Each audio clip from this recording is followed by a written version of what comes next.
All right, welcome everybody. Good evening, good morning, or whatever time it is at your time that you're currently listening to this. Welcome to the Town Hall number 13.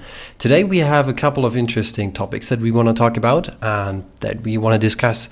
And as always, this Town Hall here is for you guys so that you can tune in, listen to this, and whenever you do have any questions, feel free to join in, raise your hand. We will bring you up onto the stage and you can ask whatever you want, or if you're afraid of asking on the stage, just feel free to use the chat functionality, which is, if you're using this on your desktop, you'd see to the top right, there's a little chat icon that you can use, and then just ask your question over there. All right, so let's quickly go over the topics that we do have today. So first off, I want to talk about the web flasher that I wrote, because I've seen a couple people misusing this and do have a couple of issues. I've seen this on Reddit, on X, on here in this Discord here. So I want to clarify something just to be sure that everybody is on the same track. Afterwards, I want to talk with you about news all around Brains and their home miner that they released on the BTC Prague. Furthermore, do we want to dive into the section of a little bit of solar mining? And then we have a couple of speculations about T-Mobile and their leap into Bitcoin and Bitcoin mining, which also was announced on the BTC Prague. And last but not least, we want to talk about teardowns of home miners. So alright, that's the topics that you can expect today. So let's right away hop into the first section of the web flasher. So if you're not familiar with this, if you do have a Bitaxe device and you have not flashed it, or it is bare metal, so it does not have any firmware on it or whatever, then you can use a web flasher that I wrote, which is available at oneclue.github.io/bitaxe-web-flasher. And this one allows you to use the USB port, and while pressing the boot button and then connecting it via USB-C to your PC, you can then flash your Bitaxe device with the firmware. And an interesting thing is, a couple of people seem to use this to actually update their device, because I also implemented that you can just update your device and not factory flash, which is a major difference. And I will quickly dive into this in just a second. But if you do use the update functionality, be aware there is a pop-up that will ask you, do you want to erase the device? You should not do so, because you just want to update the device. You don't want to erase the whole flash memory. You just want to update the configurations of the ESP-miner binary and the www.binary files. That's it. You don't want to erase it. So talking about this, what is a factory image? Basically, if your ESP is empty and does not contain any code on it, you want to flash this. You want to do this in order to achieve what this device is meant to do, to actually hash and mine Bitcoin. And yeah, there's just this web flasher. I just think there's a need for clarification here, because I've seen plenty of posts of people using the update functionality and then clicking on erasing device and thinking they bricked their device. No, you did not. All you need to do is just factory flash your device and then do the whole setup process again, which is a little bit annoying, but that's it. Yeah. And no, I cannot get rid of this do you want to erase your device notification that's built into the ESP tool, which is a web-based flasher tool, and I cannot get rid of this other than I would need to re-implement it in JavaScript, and I'm going to tell you I'm not going to do so. All right, I think that should cover the first topic, which is probably not the most interesting one. Let's dive into something that most of you guys probably are really interested into. And I'd like to invite Ben onto the stage, because I want to have your opinion. And as well, everybody, if you do have an opinion and want to chat with us about it, just raise your hand. I will bring you up onto stage, because I love to hear different opinions on topics, and especially topics about things that you like or don't like, whatever. Just raise your hand, come in here. Lovely to have you here on stage, Ben. Welcome. Thanks. Can you hear me all right? Yeah, I can hear all right. All right. So for those of you in the audience who may not know this, Brains has released a home miner which features 1 terahash and consumes up to 40 watts. And yeah, it's kind of expensive, I'd say, at a price range of $200 per unit, at least what they showed them on the BTC Prague. I don't know what their official selling price will be, but why are we talking about this? So basically they have released this as a huge, big announcement, and we're talking about that they now have their own home miner, and they're focusing on solar miners like we do. And yeah, we had the chance to take a quick look into it, at least from a couple of pictures that we have seen. Thanks over to Duncan from the Solar Mining Co., who sent us these pictures, as well as I received a couple of pictures and videos from other participants of the BTC Prague who sent them over, and were like, all right guys, we probably need to take a look into this because it's kind of funny. And we discussed something which is, or discovered something, I'd say, which is kind of interesting. And if you're not familiar with X or Twitter, how it was used or named a couple of weeks before, we had a debate probably with Brains on X, which was kind of interesting. So what we figured out is we had a screenshot of this miner, this 1 terahash miner. I'm not sure, Ben, do you know the exact name of this? Something like Brains BM100? I don't know. I think it's called the BM100 is the model. All right. So we saw a picture from this one, from the web UI, like you do use, or you do see with XOS, you have like a web interface. You're used to this, like with a miner, you have a web interface and you just put in your Stratum address and the miner address, and that's it. And then you fire it up and straight ahead start with mining. And we received a picture where it was not hashing and not mining, with a little note of like, couldn't connect to dev server, try to resolve issue, which is kind of interesting. Like, they've released a device with their own firmware, and they do use the BM1326AC chips, which are from the S19J and S19J Pro, I believe. And it appears to be that they might have implemented something like a dev fee. And earlier I said we had a debate with Brains on X, because they claim that they don't have such a thing like a dev fee, which might be the case. We don't really know, because we haven't really taken it apart, and we haven't really done any networking, traffic sniffing on this device yet. But we will do this in a couple of days, because I will receive a unit from someone here from the community who bought such a device, and then we will tear this down and get to the roots if there actually exists something like this. But this whole debate and this whole kind of conversation with Brains on X was going into the direction of we not really accusing them of using something like a dev fee on a 1 terahash device, which is pathetic from my personal opinion. So don't use me as an example for OSMU. It's just my personal opinion on this one. And then they clarified that this is, or they said at least on X, that this has nothing to do with a dev fee. It's more like a communication between the device and a service that they do host on their service, which is trying to allocate or have some sort of a communication if this device actually has a license to be able to mine. And funny thing is, the user who sent this picture over to me said he put in public pool and it was just not mining, because it always says like need to connect to dev fee or dev pool server, whatever. Try to resolve this issue. And I think we do have a couple of opinions on that, don't we, Ben? Yeah, I mean, so the problem there for me isn't necessarily that it's a closed proprietary miner. We have them in the industry. There's Gecko Science, and then FutureBit also make home miners that are closed source and proprietary. But what they don't do, to my knowledge, is reach out to any type of license server in order to get them to mine. Now, on Twitter, they said that if a licensed server couldn't be reached, it wouldn't mine at all, which I think is concerning, because that basically turns these into permission systems. If they don't want you to mine, or their server goes down, or there's networking issues on their end, or any other, there's a myriad of things that could happen,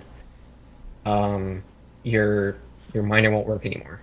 And to me, that's kind of tone deaf, and also, my personal opinion, unacceptable. I would never use one of these permissions, boxes where it has to phone home in order to let me mine. That's a permission system, and by default, Bitcoin is not supposed to be permissions network. So I'm kind of lost as to why they did this. I feel like there's be other ways to achieve what they're trying to achieve here.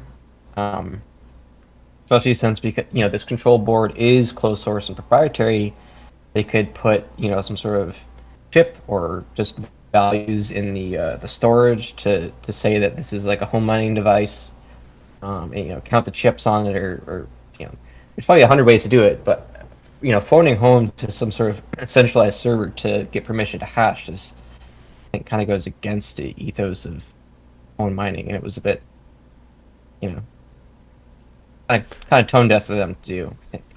It's kind of funny. It reminds me of this issues that issue that we had with Bitmain and the Bitmain firmware back in the days. A couple of years ago, there was like some sort of a backdoor in all Bitmain firmwares where they can remotely get into your device and do stuff like there.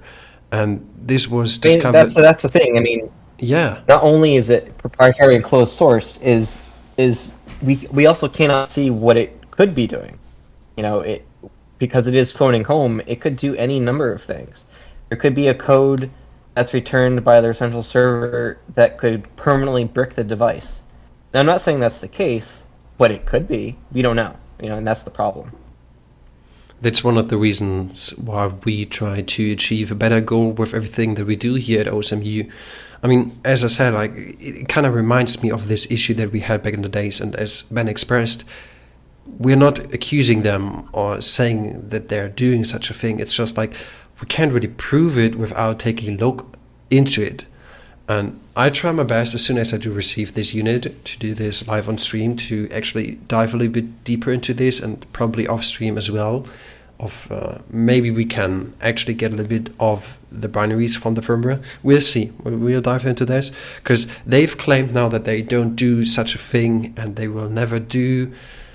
So now it's like a game, I'd say, at least from my perspective, because they're saying something like they would never do, and we're not saying they would do such a thing, but it is concerning. Something that's phoning home and could potentially do certain things on your network. We all should be concerned about things like this. Sure, if it comes to daily usage, you are probably not concerned about your iPhone or whatever you use on a daily basis. But with Bitcoin and the whole ethos that we're trying to achieve here, it's a different story, I'd say. Because we're not sitting here and talking about mobile connections or something like that. We're trying to fix a core issue of this society with something as simple as just applying work to a specific problem and then receiving something as an output. And if you restrict us in any way of using this or limiting us at any perspective, that's not okay with me.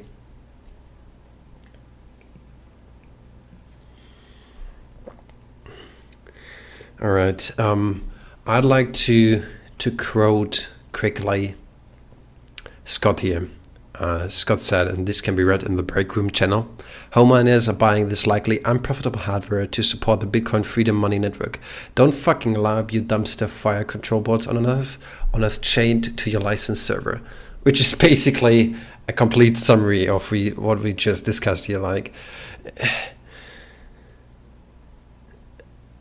it is. The problem isn't that, like I said, necessarily the closed source nature of it. It's phoning home that is especially concerning.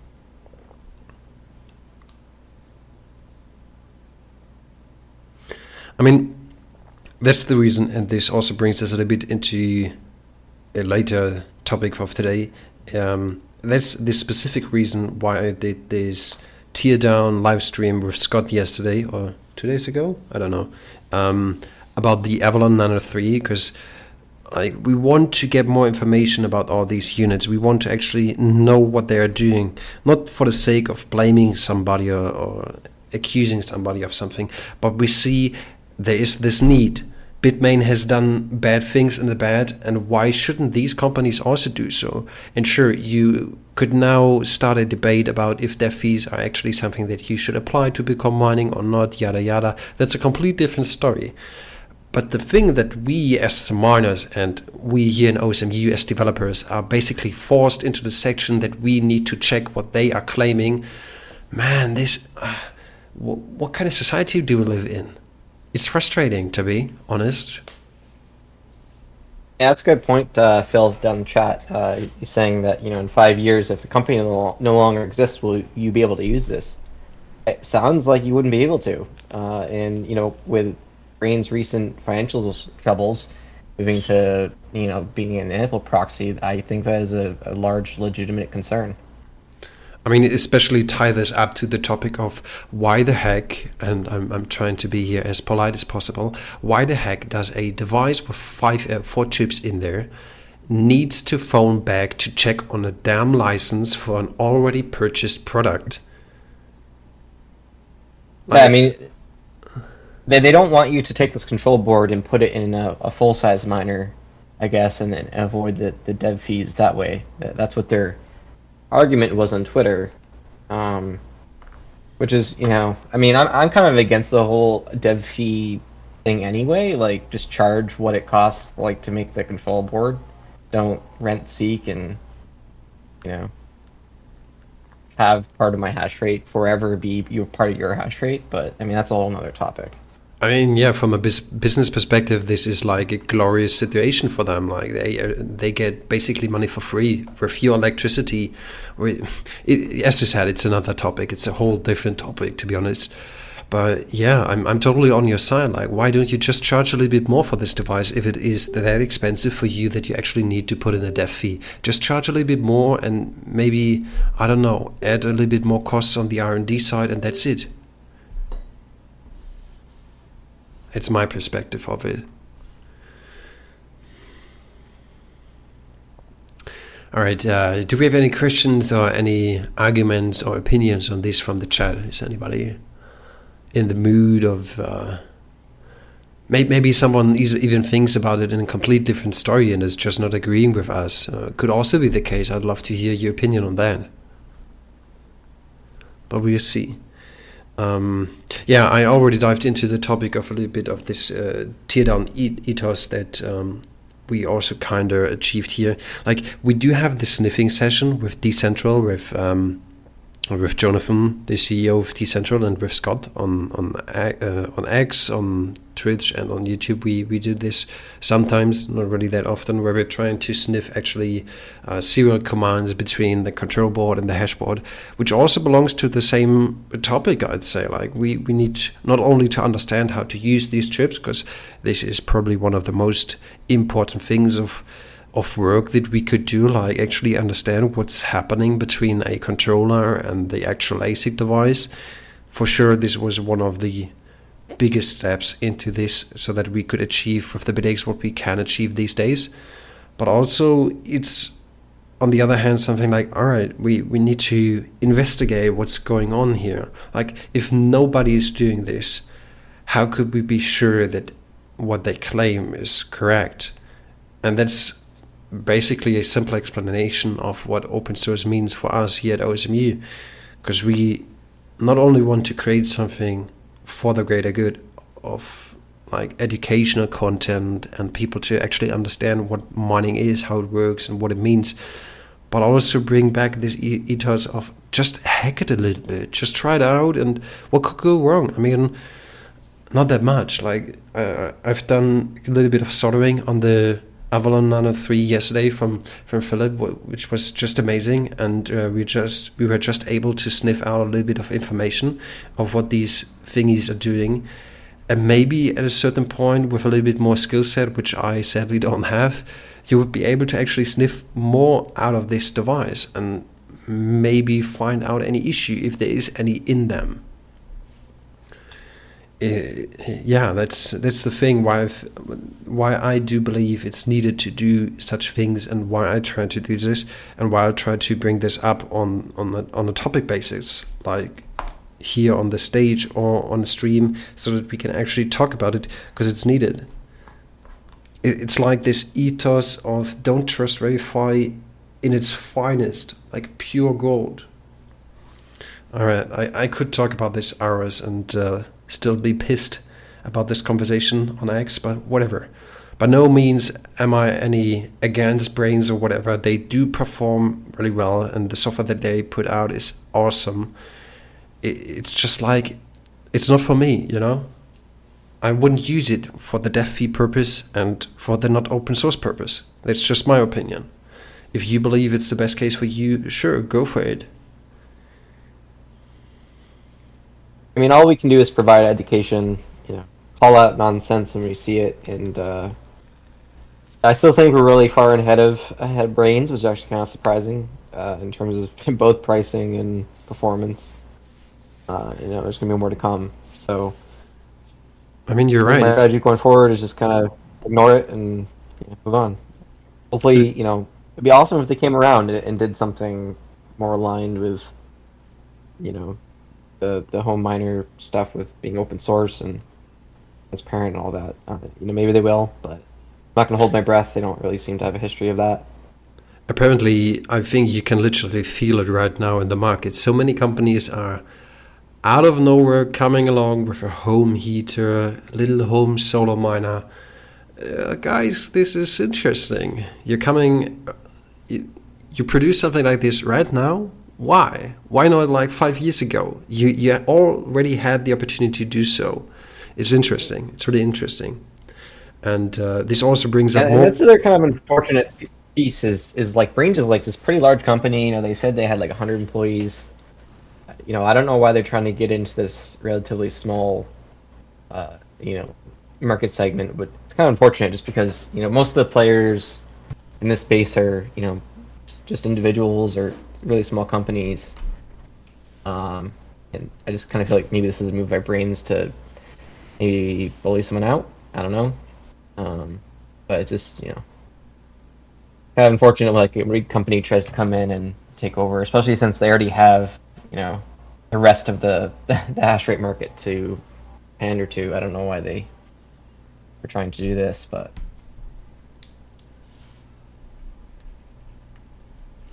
You're totally correct about this. It's quite interesting, especially these days. Like, why are they doing this now? As I try to express, it's why haven't they done so a couple of years before? They already had the opportunity, and they do have the knowledge. I mean, these boards, these control boards that they do produce are just functional amazing, like from this perspective, just from technical terms. But yeah, Agent P makes a good point. There could be something like they have an overstock of control boards they're trying to unload. Could be, yeah. I mean, that's one of the things that, if they have, say, I don't know, 50,000 control boards, they can either sell them at cost, at $200 or whatever it is, or they can just throw them in the garbage and write them off. In that situation, as a company, you'd rather sell them cheaply or at cost. It's probably one. I also suspect option, that we might be seeing that from the Nano 3. Why it's so cheap? They might be trying to offload chips or something as well. This might be something they kind of see as an avenue to offload old stuff. I mean, yeah, especially with the Nano 3, I had it in my hand and it's like a well-engineered device. And I'm really stunned by the price they charge for it, which is, I can't make the numbers. Yeah, I think from what I've seen, I would say they're probably selling at cost. I don't know though, but I mean, you have several PCBs in there. A fairly complex assembly, with the case and the LEDs and the multi PCB. It's all labor getting all that assembled and all the dies and everything for the injection molding. There's a bit of work there. So I'd be surprised if they're really making any money at it at all. Yeah, that would surprise me as well. I mean, sure, as a big company, which is also producing AC chips, you do have the option of actually producing them in high quantities and lowering, therefore, your own production costs. But by no means can you go that low.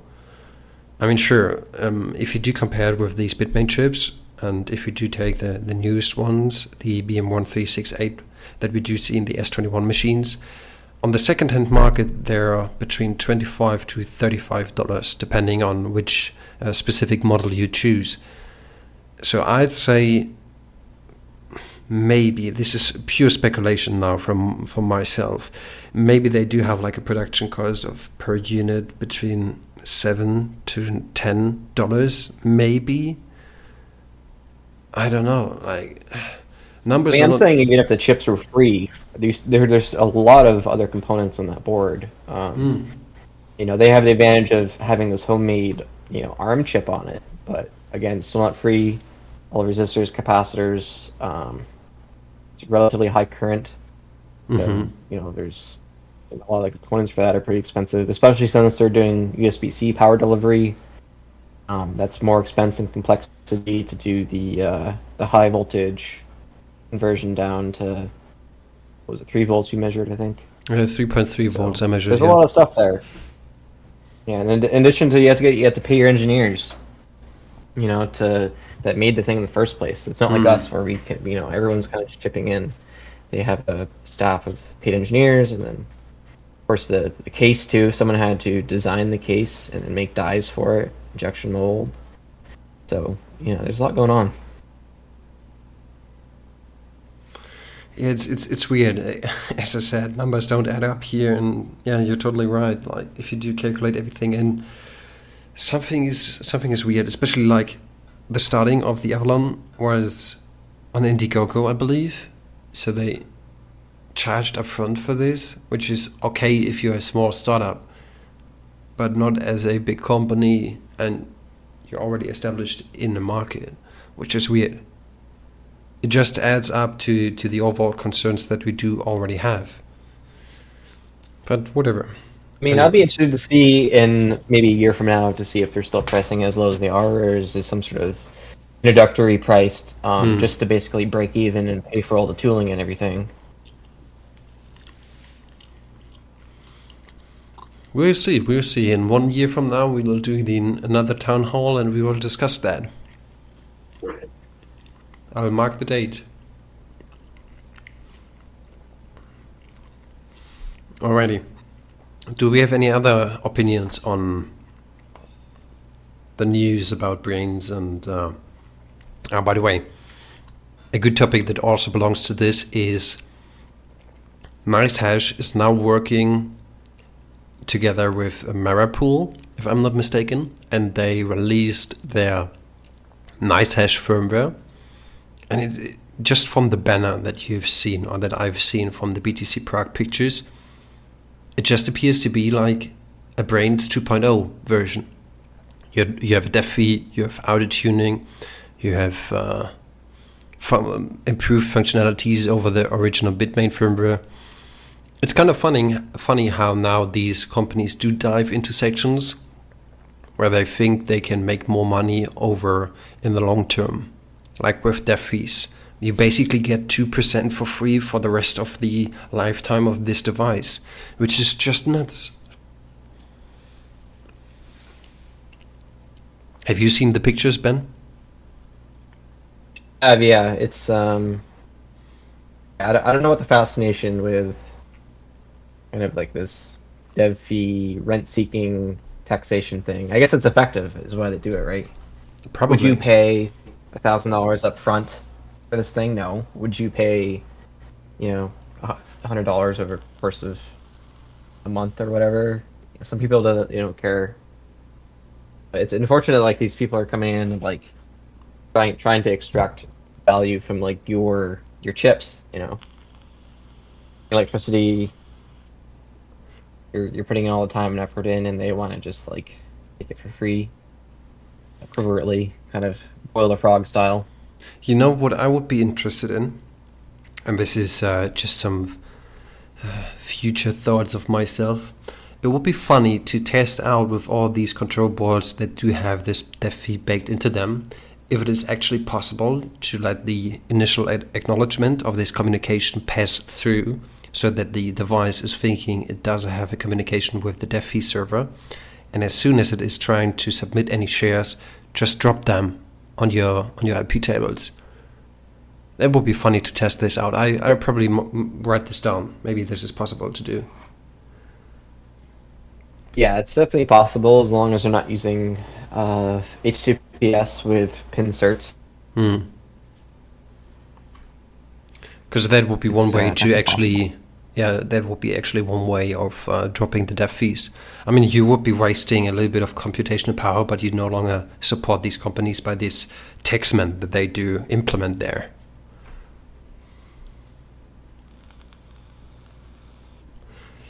Also, while we're speaking about this and speaking about a lot of wait, we do have something HMP was writing on Luxor. You can actually block the dev fee entirely. You can also divert the dev fee to public pool.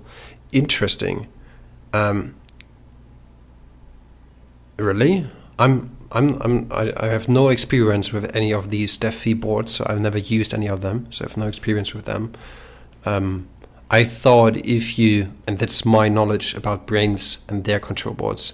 So what I do know from them is if you block the traffic for the dev pool server, then your machine just not hashes. And I'm not sure about. Yeah, but you don't want to block it. You want to kind of fake. You want to fake being the dev server.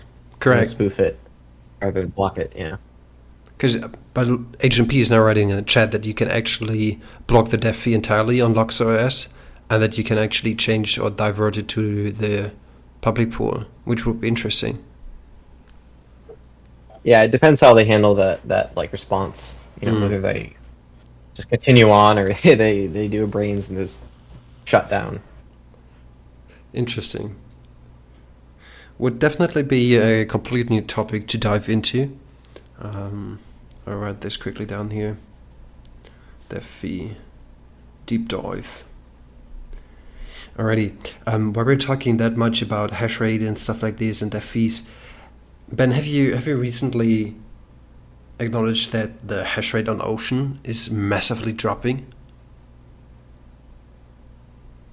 Yeah, I've seen some talks about that. I don't know. I haven't really seen anything beyond hash rate dropping. I don't know who dropped off or what, but it's a little concerning just because with people last in share pools, when people start jumping ship, it can kind of lead to a bank run situation where people leave until there's no more hash rate in the pool,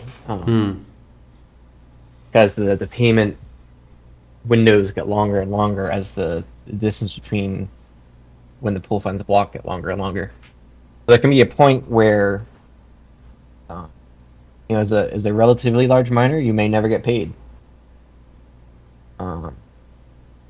If you don't have kind of the hash rate to essentially solo mine a block.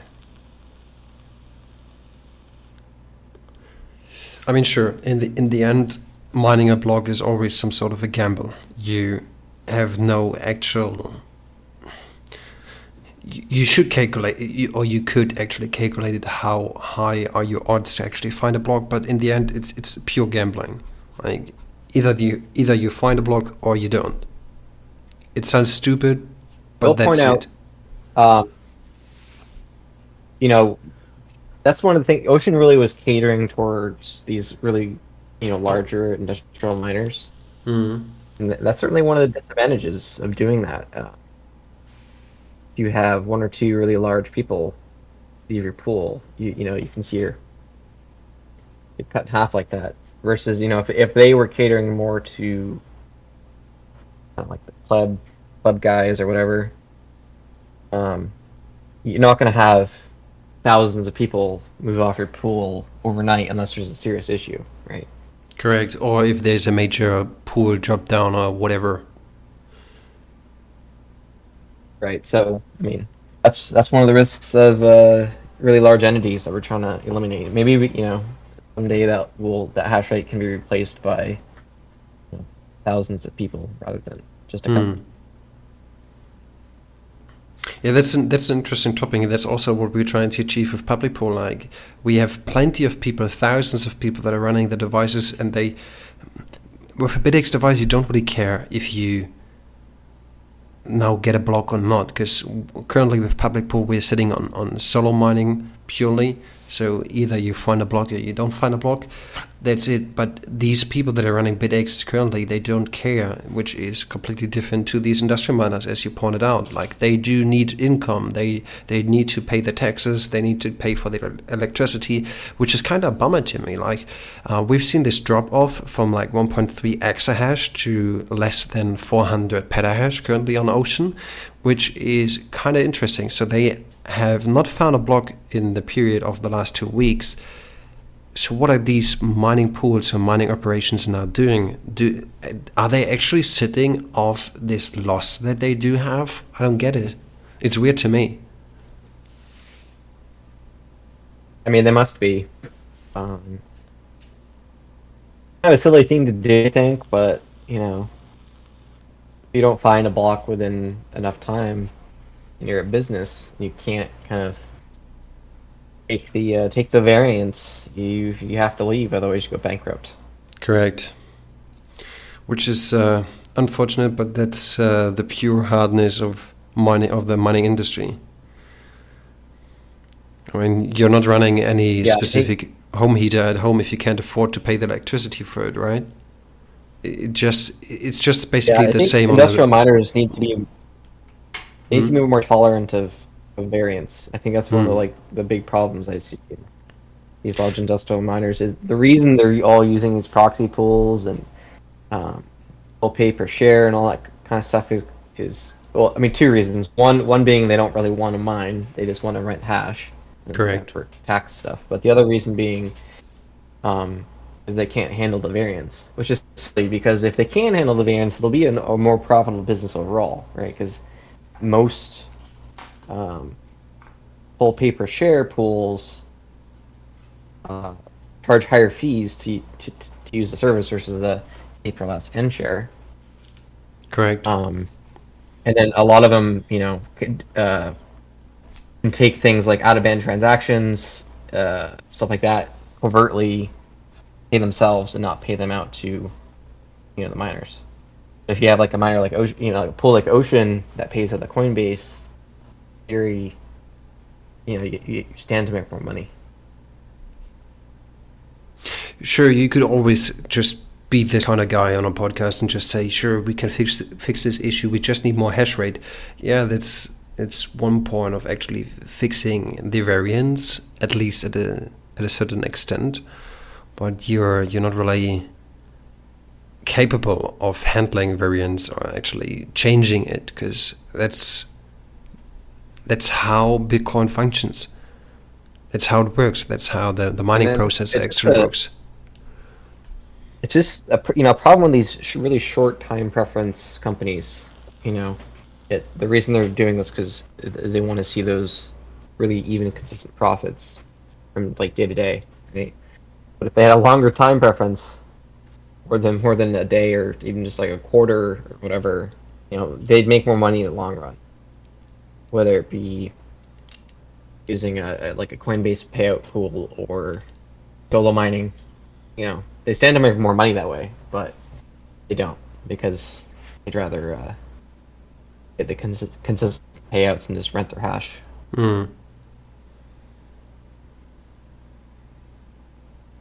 I mean, another topic, or one of the topics that I want to talk today about is solar mining, which kind of perfectly fits into the space. Like we've discussed, or we've talked about this, that with solar mining specifically on CK pool or with public pool, we do have so much hash rate, and so many people don't really caring about their units. Like, they just let them run. And using something like solar to actually achieve this, maybe you do have, I don't know, like 10, 20 kilowatt hours on your roof, and you can actually afford to build yourself some sort of a battery system and then just hook up 1 or 2 miners to this. How cool is this? Now you can actually use Mother Nature to make yourself a couple sets, probably, if you do use some of these major payout schemes, or you go full knots into this and say, no, I'm going to try to solar mine, or I'm going to mine with a PPL and S pool. Then you actually support this long-term goal of actually achieving something, instead of just being this short time preference company which needs to pay their bills, because you don't need to. You don't have any, despite the fact of maintenance on your devices and from time to time checking on batteries probably. I know this is kind of like a short-term thinking of myself. There's probably way much more that you need to be concerned about if you do something like this. But it's just the beauty of using it. I'm still fascinated, and last weekend I've been in the UK, and I've been chatting with Crypto Eyes, a lovely member of this community here, and he showed me his solar setup, which is just still a bummer to me. Like, you sit there, you watch a weird panel with crystals or whatever in them, and they produce electricity for you, which you can then use to mine a couple of sets or do whatever you want with it. It's just fascinating to me. I'm like a little toddler fascinated by a Playmobil car, you know. It's basically the same. But yeah, do you use any solar actually, Ben? I do not, no, but I've played with it. I have a panel and MPPG controller, so it's on my list. I mean, the Bitaxe was a very first inspiration for it was to use it on solar. So yeah, it's kind of interesting. Like, that's something I want to explore. For the audience, if you don't know about it, there is on my YouTube channel a series called Bitaxe 101, and the very first episode of that was the history of the Bitaxe device, where I discussed with Scott about the Bitaxe device, how it actually came to life and what he thought about it. And he always said, like, his initial idea was to have an open source developed device which you can use daily when the sun is shining. So the Bitaxe was never meant to be named Bitaxe, it was meant to be named Dayminer, which is kind of funny. But long story short, here we are. Now it's June of 2024. We still don't have a Bitaxe that you can purely use of a solar panel, because there's so many technical things that you need to take into consideration if you're trying to achieve something like this. But we have sort of working things like the solar tracker from Crypto Eyes or other people that use solar power and then store this into batteries to use this for the Bitaxe devices, because there's so much variance in mining, or not really in mining but in the process of it, because the sun is not always shining. You can't count on it. There's a cloud coming by, something else is going on. Maybe it's hotter in the summer, therefore the efficiency of your modules goes down, or it's winter and the sun is no longer shining. You get it. And this is kind of a complete interesting topic to me, because I love to do more in this section, and I definitely will. Especially when I do move over. I need to move in the next couple of weeks, and hopefully I can find myself a home with plenty of green space where I can put a couple of solar panels and play around. I'll definitely try to do that.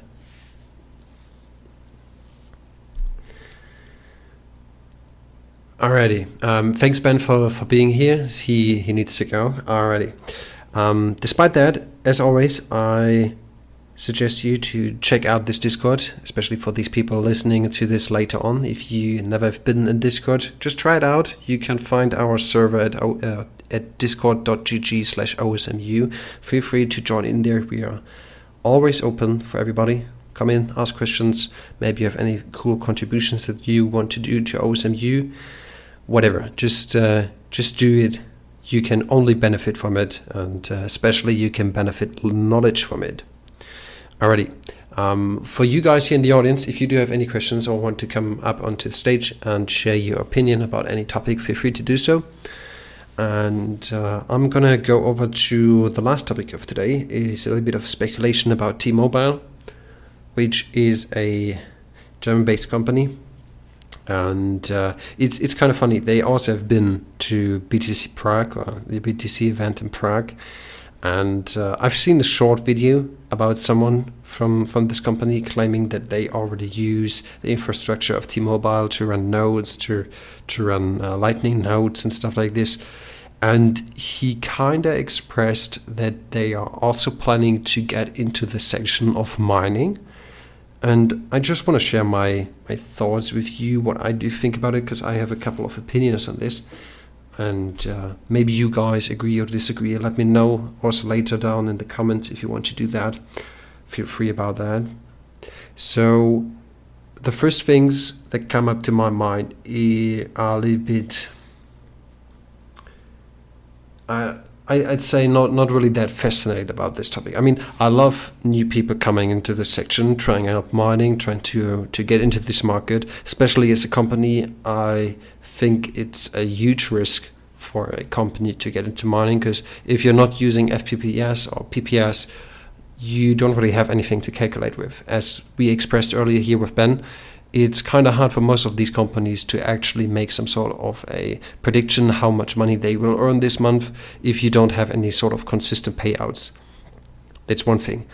Another thing is, a couple of weeks or months ago, I need to say, we have seen that O2, another mobile company, has blocked Stratum V1 traffic on the mobile section in the UK, which is kind of interesting.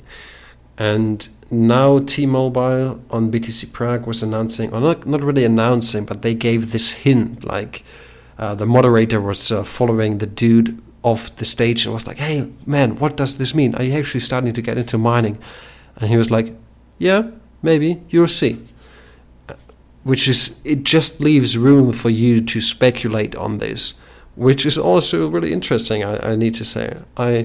As I expressed, I love to see new people and new companies coming into the space, but we'll see how this turns out to be, because I don't really see how they would implement this in their current infrastructure, or at least in their current market that they do have. Because, I mean, this company is for mobile phone connections and for your internet at home. Yeah, so they do have infrastructure. They have probably plenty of space where they can put something like a miner in there. And what comes up to my mind specifically would be like, you do have these server rooms, and some of them maybe need a little bit of heating, especially during winter times, because it's not like a server rack room where you do have plenty of servers that are doing hot stuff and just pulling out pure hot air. They also have central stations where they're just routing the traffic, which are not really getting that warm. So maybe they need some heat. I don't know. I'm not that technical into networking stuff to actually say anything on that. But I could think about, maybe you have some sort of infrastructure that needs a little bit of heat in the winter time. So maybe you can use a miner to achieve this goal. Or maybe you're some of the infrastructure provider for a solar plant or a wind plant, whatever, and there's a couple of network infrastructure that needs a little bit heat to operate in an optimal term. Then you just use a miner to achieve this instead of using electricity and just wasting it, which is definitely interesting topic, which I also discussed with Jonathan on an interview that I did with him while I was asking a couple of things, why his company is getting into mining and how they actually try to achieve their goal of being sustainable and environmental friendly by using strain gas as an example, or just by using wasted energy and then making something out of it. I think you guys kind of get the point, and that's just a little bit of my personal opinion on all these topics. I think if you don't have anything else to add on that, and if you don't have any real questions about anything besides Bitaxe, I don't know. I think then we're kind of done for today, because I just wanted to share with you all these topics, and I hope you enjoyed it. It's a little bit shorter, I'd say. We're now sitting at 48 minutes. So not the usual 1 hour that we do, but yeah, some of you may be interested in current evolution of the Bitaxe hacks or what's going on with the firmware. I mean, with the version 2.1.8 of the ESP miner, everything is working smoothly. I've seen a couple Reddit posts of people trying to update to a certain release number and then just crashing the device. I'm not really sure what's wrong with them or with their device. I'm not trying to offend anybody. But I'd say most of the issues that I've seen here, if it is not actually a hardware issue, 99% it's a user issue. It's not that bad. We get there. We're trying our best to educate people as good as possible to get them into this stage of understanding what to do and how to use all the software stuff. It's kind of hard, especially if you don't do it every day or if you're not into this that much as we are. speaking from a developer's perspective here. But yeah, that's my take on the firmware side, what I've seen there.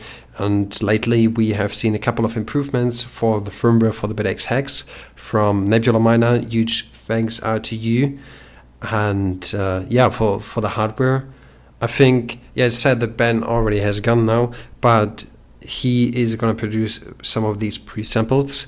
And as soon as he's done with that and everything is working smoothly, we will be looking at the, like, in quotes, an official release of the Hex. I mean, it's kind of weird with the Hex. We are sitting at this stage of, it is functional, it's working, we just needed to adjust a couple of things.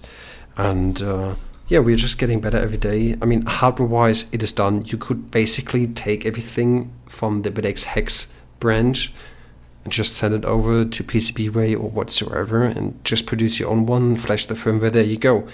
Or you wait a couple more weeks until we do release this official thingy of like, yeah, this is now approved and it is working completely 100%. Whatever suits you the best is probably the case.